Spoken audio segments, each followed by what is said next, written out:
Hello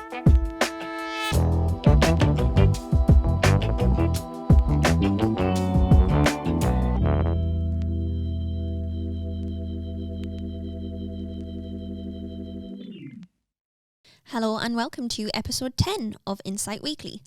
Another interesting week this week, and to take us through it, we have got Max Taylor, who leads in Asia and the Middle East. We have Faraj, who leads in Africa. And we've also got Aaron, who is actually giving us an update on the coronavirus in Europe this week.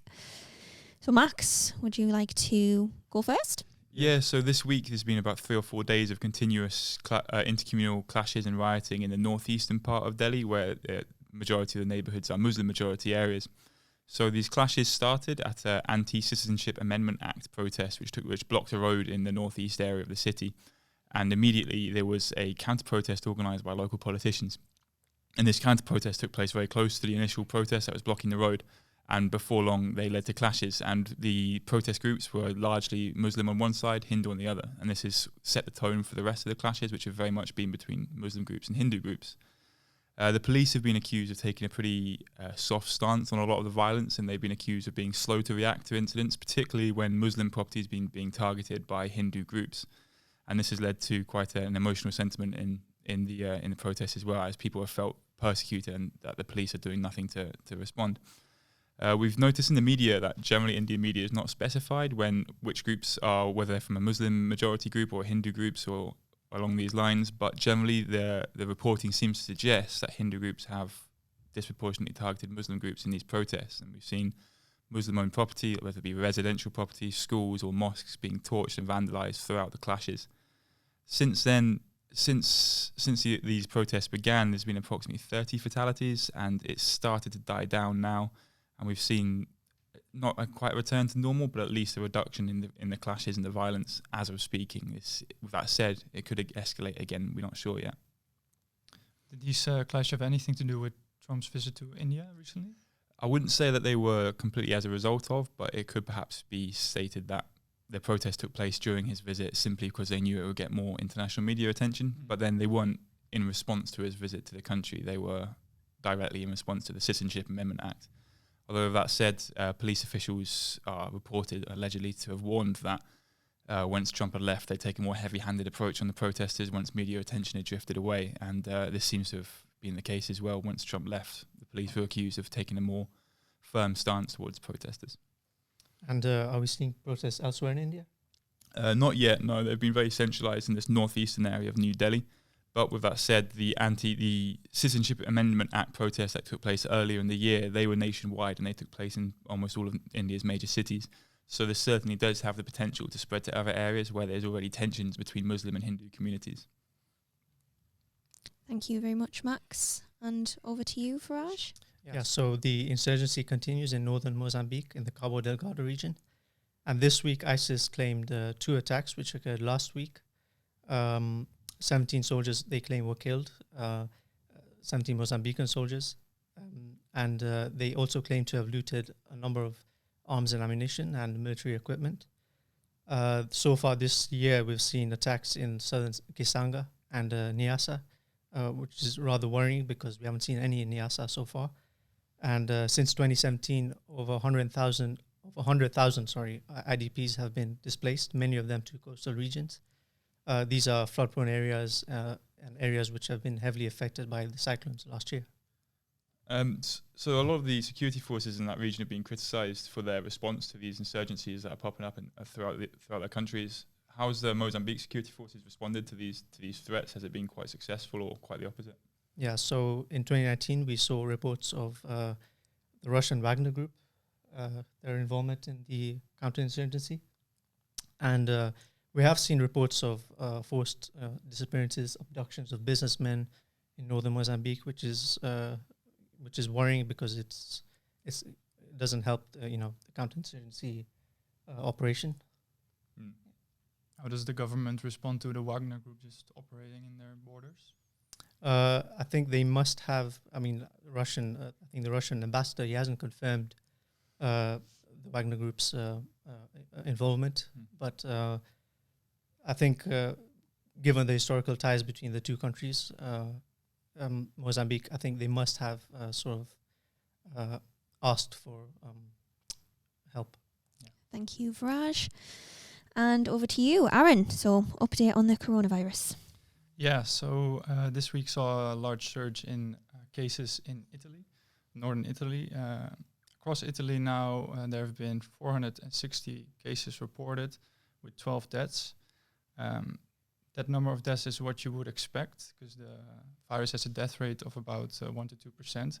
So we think that these numbers are accurate. After that surge in Italy, we saw cases pop up across Europe. So in Croatia, in Greece, in Switzerland, countries where there hadn't been cases before. But in a sense, these cases can also be viewed in a positive light because they were all isolated. So in Italy, we had an under-the-radar case that was allowed to spread because the infected person wasn't quarantined, so that's why the cases surged all of a sudden. In these new cases across Europe, we see that the people have been isolated, and most of them came directly from the provinces in Italy. So we can expect that it's quite contained in those areas. What I've also been seeing is a number of hate crimes related to the virus. So the most recent one was in the Netherlands, in Tilburg. There was a woman, she was arrested during carnival celebrations. And when she spoke up about this harassment, she was assaulted by a couple of men.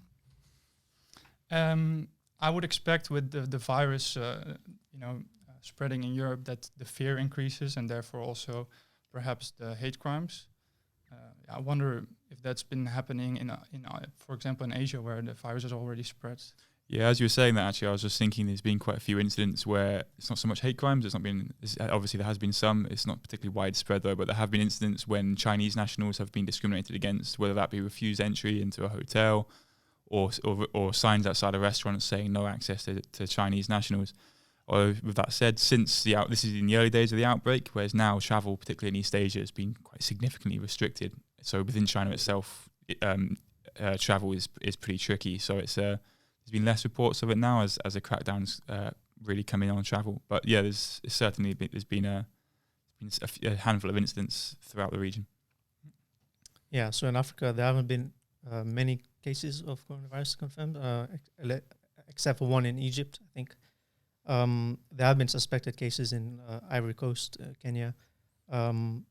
Certainly, if this was to spread, which I wouldn't be surprised, this is a disease which could be spread during the incubation period, which is of 27 days. So I wouldn't be surprised if we start seeing confirmed cases elsewhere in Africa. Certainly in places like South Africa, where there have been xenophobic violence against, communities such as the Nigerian communities.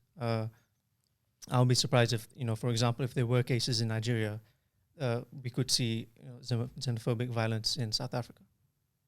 Yeah, when it comes to Africa, I was also thinking of the economic impact, because China has a lot of investment flowing into Africa. We do see now that production and commerce is ramping up again in China, because actually the number of active cases in China has been dropping.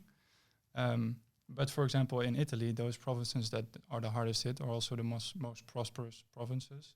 So I was wondering, also with investment coming in from China all over the world, it's going to be tough for Africa in that sense, economically. Yeah, I mean, certainly in the larger cities, the concern is also with the capacity of local authorities. Do they have the capacity to deal with any outbreak, and are the healthcare system strong enough? With with areas such as the Eastern Africa right now, we have the locust invasion, which is severely going to impact food security in the region.